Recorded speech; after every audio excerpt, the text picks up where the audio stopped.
दोस्तों सुजलॉन एनर्जी की बात करें तो यहाँ पे आज 10% का अपर सर्किट लग गया।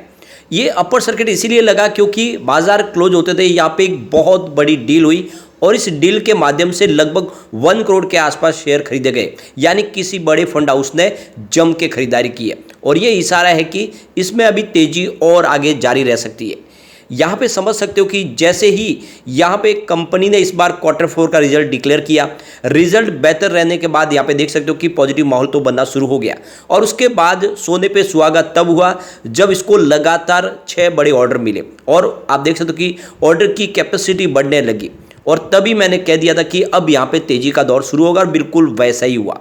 यहाँ पे सुजलॉन को हम बहुत समय पहले से ट्रैक कर रहे हैं और सुजलॉन के कारोबार को देख के लग ही रहा था कि ये स्टॉक अच्छा रिटर्न दे सकता है, लेकिन लोगों को भरोसा नहीं बन पा रहा था। लोग हमेशा यही कहते थे कि गलत स्टॉक को आप प्रमोट कर रहे हैं, लेकिन बात यह है कि वाकई में जिस तरह से सरकार की तरफ से इनको एक बड़ा सहयोग मिला, जब इनकी 14 बैंकों का जो सारा कर्ज था वो सरकार ने अपनी 2 पावर फाइनेंस कंपनियों को सौंप दिया और इनको एक तरह से टेंशन फ्री कर दिया और एक बड़ा समय पीरियड मिल गया 2030 तक का। साथ में जो इंटरेस्ट रेट है उसको भी कम कर दिया गया, जिससे बात समझ में आने लगी कि सुजलॉन को लेकर सरकार बहुत ज़्यादा संजीदा है और इस कंपनी को वो किसी भी तरह से बंद तो होने नहीं देंगे। और नतीजा यही आपके सामने है कि स्टॉक अब दौड़ने लगा है। कंपनी बहुत जल्द कर्ज मुक्त होने के प्लान के साथ आगे बढ़ रही है क्योंकि वो एक बड़ा फंड रेज करेंगे और करीब 2000 करोड़ रुपीज़ का फंड रेज करने के लिए उनकी बातचीत डच बैंक के साथ में हो रही है। JP मॉर्गन उनका सहयोग कर रहे हैं। तो ऐसे में आप समझ ही सकते हो कि सुजलॉन के लिए राह काफ़ी आसान हो चुकी है। और जैसे कि सुजलॉन के पास बहुत सारा अनुभव है, कंपनी जमीन अधिग्रहण से लेकर विंड टर्बाइन इंस्टॉल करके उसको लाइफ टाइम सर्विस देने का काम करी है। ये सिर्फ अकेली कंपनी है सेक्टर की और इसी वजह से जो भी नए इन्वेस्टर इस सेक्टर में आ रहे हैं वो सीधा सुजलॉन के साथ में ही बिजनेस टाइप कर रहे हैं, उनको सारी की सारी सर्विस मिल रही है। ऐसे में सुजलॉन के लिए तो ये एक तरह से देखें तो गोल्डन पीरियड शुरू हो रहा है। तो क्या इस समय सुजलॉन में निवेश करना चाहिए? शॉर्ट टर्म के लिए क्या है नजरिया और आगे लॉन्ग टर्म का क्या नजरिया हो सकता है, जानने की कोशिश करेंगे इस वीडियो के माध्यम से। लेकिन फ्रेंड उससे पहले अगर आप पहली बार हमारे चैनल पे आए तो चैनल को सब्सक्राइब कर दीजिए, एक बेल आइकॉन दबा दीजिए ताकि जब भी नया वीडियो बने पहला नोटिफिकेशन आपको मिले। वीडियो पसंद आए तो लाइक शेयर जरूर कीजिए। चलो फ्रेंड्स वीडियो स्टार्ट करते हैं। मैं हूं आपका दोस्त SB दवे और हमारे अपने चैनल ऑनलाइन कमाई में आपका बहुत बहुत स्वागत है। सबसे पहले अगर हम बाजार की बात करें तो आज BSE सेंसेक्स 62,724 के स्तर पर क्लोजिंग दिए। 99 पॉइंट की मामूली सी तेजी थी, यानी 0.16% तेजी बनी बाजार में। तो बाजार इस समय देख सकते हो कि अपनी डायरेक्शन को तलाश रहा है कि उसे किस दिशा में जाना है, क्योंकि बाजार एक ऑल टाइम हाई के आसपास है। यहाँ पे ऊपर के लेवल से FI भी इस समय थोड़ा सा वेट कर रहे हैं और इसकी वजह से देखें तो इतनी तेजी अब बन नहीं पा रही है और हो सकता है कि प्रॉफिट बुकिंग भी आए। निफ्टी एनर्जी में आज तेजी थोड़ी ज़्यादा थी, उसके पीछे वजह की पावर सेक्टर के शेयर आज दौड़े, चाहे रिलायंस पावर हो या सुजलॉन एनर्जी हो। दूसरे बड़े शेयरों में भी अच्छी हमने तेजी देखी है। आप देख सकते हो 24,269 के स्तर पे करीब 0.41% की तेजी, लगभग आधा % की तेजी। लेकिन सुजलॉन ने आज कमाल कर दिया। स्टॉक की शुरुआत 14.15 पर हुई, यानी शुरुआत पॉजिटिव हुई। फ्राइडे की क्लोजिंग 14 रुपीज़ के आसपास की थी। इंट्राडे में 14.10 का लो भी बना, यानी स्टॉक आपको देखे तो गिरावट के साथ ट्रेड करता हुआ नहीं दिखाई देगा। जो हाई है वो 15.40 का, यानी 10% की लिमिट थी और वहाँ पे अपर सर्किट लग गया। तेजी के हिसाब से और भी आगे जा सकता है, लेकिन अपर लिमिट 10% की है, इस हिसाब से शेयर 15.40 पे ही क्लोज किया। अब आप देख सकते हो कि काफ़ी शानदार आज तेजी हमें देखने को मिली है। अब देख सकते हो कि पिछले 5 साल के हिसाब से स्टॉक ने 110% का पॉजिटिव रिटर्न दिया है और यहाँ पे ये समझ सकते हो कि स्टॉक तो 7 के आसपास 2018 में भले हो, लेकिन कोविड काल में तो ये 1 रुपीज़ के आसपास था और ये 1 रुपीज़ का जो स्टॉक है इस समय 15 के आसपास, उस हिसाब से बेहतर रिटर्न इसने दिया है। सिर्फ 6 मंथ के रिटर्न की बात करें तो 49% का ज़बरदस्त रिटर्न स्टॉक ने दे दिया है। 10 के आसपास स्टॉक था, इस समय 15 के आसपास है। और अगर हम 1 मंथ के रिटर्न की बात करें तब तो इसने बहुत ही बेहतर रिटर्न दिया, करीब 85% का ज़बरदस्त रिटर्न दिया है। 8 रुपीज़ के आसपास स्टॉक था 15 मई को। यहाँ पे अगर हम देखें सिर्फ इसके 5 दिन के रिटर्न की तो 30% का ज़बरदस्त स्टॉक ने रिटर्न दिया है, यानी एक तरफा दौड़ा स्टॉक। वॉल्यूम आज फिर से बढ़ा है। पिछले 1 महीने पहले इसका 36 करोड़ का वॉल्यूम था, 11 करोड़ की डिलीवरी उठाई गई। 1 वीक पहले 72 करोड़ का वॉल्यूम होता और 20 करोड़ की डिलीवरी उठाई गई थी।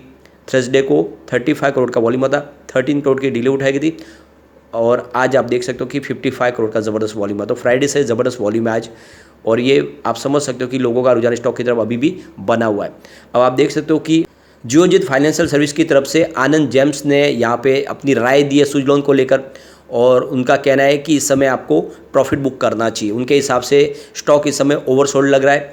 और जिस हिसाब से स्टॉक तेज़ी से दौड़ा उसके बाद में प्रॉफिट बुकिंग हावी हो सकती है। अब देख सकते हो कि जिस तरह से पैटर्न बन रहे हैं उस हिसाब से आने वाले समय 18 से 20 की संभावना भी बन सकती है, यानी स्टॉक थोड़ा सा और ऊपर भी जा सकता है। और नियर टर्म में देखकर इसका जो सपोर्ट है वो 12 रुपीज़ का, तो 12 रुपीज़ के सपोर्ट के साथ इस समय आप बने रह सकते हैं। लेकिन शॉर्ट टर्म इन्वेस्टर है उनके लिए तो मौका है कि वो एक बार प्रॉफिट बुक कर ले, क्योंकि बाजार की डायरेक्शन का किसी को पता नहीं, डायरेक्ट लोअर सर्किट भी लग सकता है, फिर स्टॉक नीचे भी आ जाएगा। लेकिन अभी इसमें दम बहुत बाकी है। अब आप देख सकते हो ये तेज़ी जो बनी इसके पीछे जो सबसे बड़ी होने की पूरी दुनिया के अंदर 20 गीगावाट की कैपेसिटी पाने वाली विंड टर्बाइन क्षेत्र की ये सबसे बड़ी कंपनी है और इसने एक माइलस्टोन अचीवमेंट किया और इसके बाद में पॉजिटिव माहौल बनने लगा। विश्व के 17 देशों में कंपनी का कामकाज है। करीब 12,467 विंड टर्बाइन इन्होंने लगा दिए और ऑर्डर बुक तो इनकी बहुत मजबूत है, एक के बाद एक लगातार ऑर्डर मिल रहे। फिलहाल देखो तो इसका जो टेक्निकल चार्ट बता रहा है कि इसने 12.50 के जो स्तर को ब्रेकआउट दिया है, तो इसको 18 से 20 तक जाने की तो संभावना बनी रही, यानी 20 तक ये स्टॉक जा सकता है। तो प्रॉफिट मार्ट सिक्योरिटीज की तरफ से अविनाश गोरस्कर का कहना है कि 18 से 20 तक जाने की इसकी संभावना बनी हुई है। कंपनी को गवर्नमेंट और प्राइवेट कंपनियों की तरफ से काफ़ी अच्छे ऑर्डर मिल रहे हैं, इस समय ऑर्डर बुक इनकी काफ़ी मजबूत है। तो इस तरफ जैसे काम बढ़ रहा है उस हिसाब से इसके प्राइस के बढ़ने की भी संभावना बन रही है। यहाँ पे मोतीलाल ओसवाल की तरफ से चंदन तपाड़िया का भी कहना है कि स्टॉक ने 12.50 का एक, अब देखें तो जो एक रेजिस्टेंस था उसको तोड़ दिया है, अब स्टॉक एक बुलिश जोन में दिखाई दे रहा है, तो 18 से 20 तक जाने की संभावना बनी हुई है। तो ये तो आप समझ ही सकते हो कि 20 तक जाने की संभावना बन रही है, ये सारे के सारे मार्केट एक्सपर्ट इस समय कह रहे हैं। तो यहाँ पे चंदन तपाड़िया का कहना है कि आपको स्टॉक को होल्ड करके रखना चाहिए, 12.50 का आप स्टॉप लॉस लगा ले और 20 के टारगेट का इंतजार करें, 18 से 20 आध में आपको प्रॉफिट बुक कर लेना चाहिए। लेकिन साथ में जो फ्रेश इन्वेस्टर जो इस समय एंट्री करना चाहते हैं उनको इस समय स्टॉक को अवॉइड करना चाहिए और उनके हिसाब से स्टॉक बहुत ज़्यादा दौड़ चुका है, फिर आने वाले समय इसमें गिरावट की संभावना बन सकती है, तो इस समय फ्रेश एंट्री ना करें।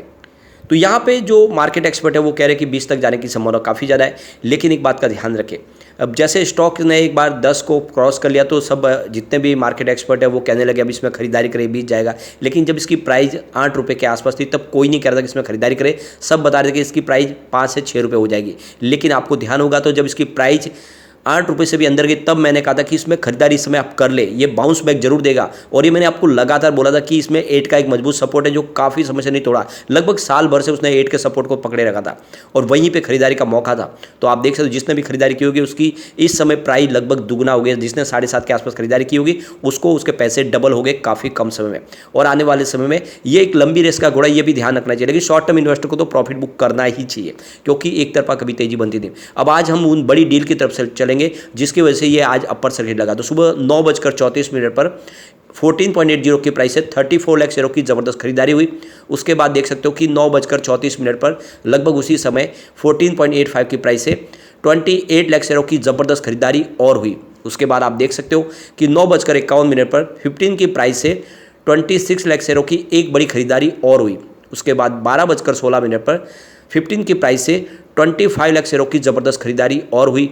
उसके बाद आप देख सकते हो कि 1:43 पर 15.05 की प्राइस से 32 लाख शेयरों की ज़बरदस्त खरीदारी और हुई, यानी लगातार सुबह सुबह काफ़ी बड़ी डील हुई। उसके बाद 2:25 पर 14.95 की प्राइस से 49 लाख शेयरों की एक बड़ी प्रॉफिट बुकिंग हुई। उसके बाद आप देख सकते हो कि 2:55 पर 15.25 की प्राइस से 48 लाख शेयरों की एक प्रॉफिट बुकिंग और हुई। तो किसी बड़े फंड हाउस ने ये बड़ी प्रॉफिट बुकिंग की है, आप देख सकते हो कि करीब 1 करोड़ के आसपास के शेयर है। उसके बाद 3:10 पर 15.25 की प्राइस से 24 लाख शेयरों की एक बड़ी खरीदारी और हुई। उसके बाद बाजार क्लोज होते थे देख सकते हो कि यहाँ पे 3:26 पर 97 लाख शेयरों की ज़बरदस्त खरीदारी हुई, यानी किसी ने 1 करोड़ के आसपास शेयर खरीदे हैं और वो भी बाजार क्लोज होते थे। ये इशारा करे कि अभी इसमें तेज़ी और बाकी रहेगी, आने वाले समय और अच्छी तेज़ी हमें देखने को मिल सकती है। तो ये आप समझ सकते हो कि आने वाले समय इसमें तेज़ी जरूर बनेगी। तो वैसे इसके 18 से 20 के टारगेट तो निकल के आ रहे, तो आप अपने हिसाब से निर्णय ले सकते हैं। लेकिन फ्रेंड, कोई भी इन्वेस्टमेंट करने से पहले अपने फाइनेंशियल एडवाइजर से बड़े ले ले या अपना खुद का रिसर्च करें, क्योंकि मैंने वीडियो आपके एजुकेशनल पर्पज़ के लिए ही बनाया। वीडियो पसंद आए तो लाइक शेयर जरूर कीजिए और चैनल को सब्सक्राइब कर दीजिए। Thank you friend.